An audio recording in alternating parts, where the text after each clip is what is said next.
First it was vaccines, then gas, and now the EU will make joint purchases of defense equipment.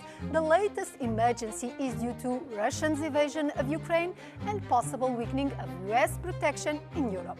To raise the necessary funds, the EU created a new financial instrument. It's called SAFE, short for Security Action for Europe, and we'll explain it in this EU Decoded. SAFE will have 150 billion euro, which the EU will borrow on the financial markets. It is one of the pillars of the Readiness 2030 plan, which aims to mobilize 800 billion euro for defense investment by the end of the decade. The aim is to increase the production capacity of air and anti-missile defense, artillery systems, missiles and ammunition, drones and anti-drone systems, protection of critical infrastructure including space, military mobility, cyber, artificial intelligence and electronic warfare.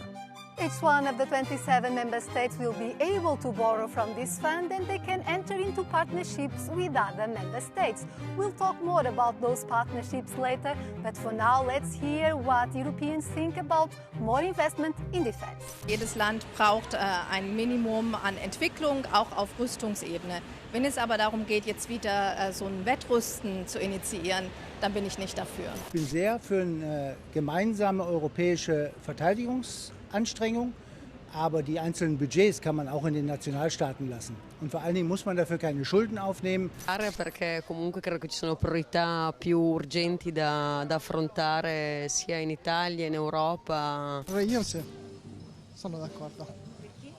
Perché praticamente noi dobbiamo pure difenderci e il pericolo l'abbiamo alle porte.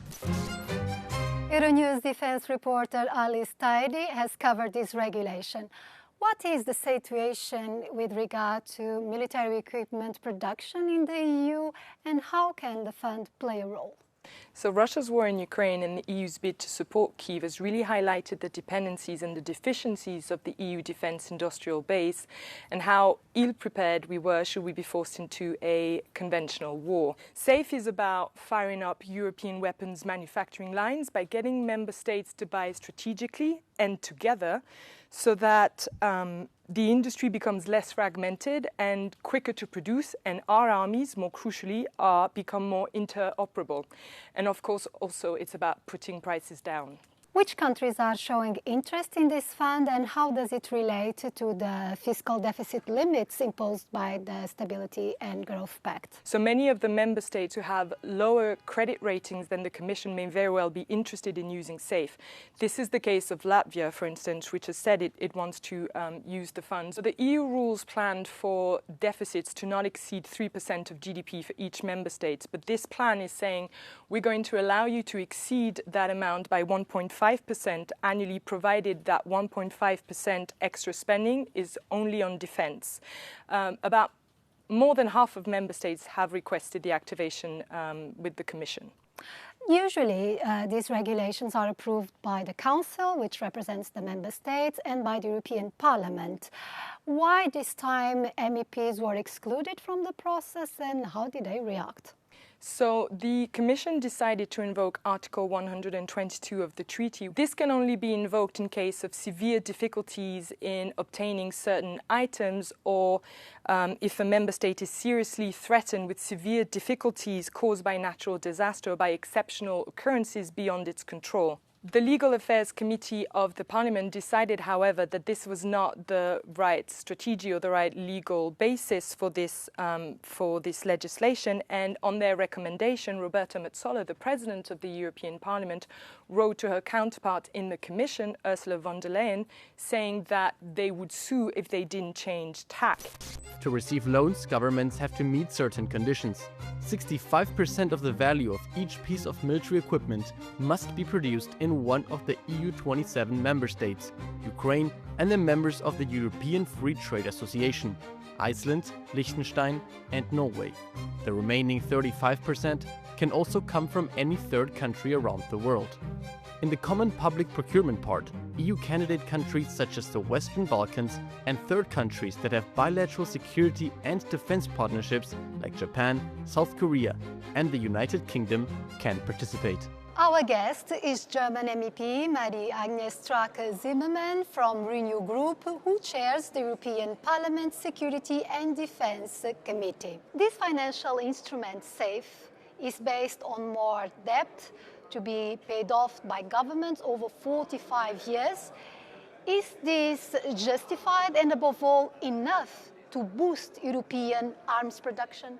So it's a possibility for countries to find money to buy military equipment. It's not only tanks or rockets. It's also the question to buy very important things, hybrid war, cyber war. So it's a beginning, and I think it's a very good sign. And what happens afterwards, we will see. We will still be dependent of imports or partnerships with other countries, be it Norway, Japan or Korea.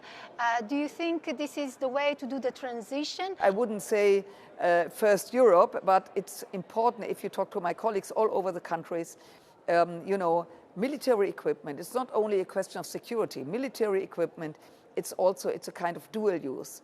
It's a kind to develop technological really huge things, and this is also important for civil things. So yes, we have to support and we have to boost Europe. United States President Trump is demanding higher contributions to NATO, which will be difficult for some member states.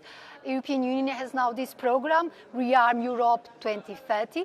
Will it be enough to convince the United States to keep its support for Europeans' defense? There is one big player, and this is China. China is an observer. China will see, are they just talking about freedom and peace, or are they really ready to defend their freedom and peace? If Ukraine lost this war, if we are not able to pay more, to do more, then it's easy to say for China, come on, they are just talking. And so I think that we have to work together all over the world, not only here and there. And I'm optimistic that the President of the United States will realize what we are now starting to do. In addition to this financial instrument, the EU has plans to raise more money. The European Commission proposed to use the cohesion funds intended for regional development.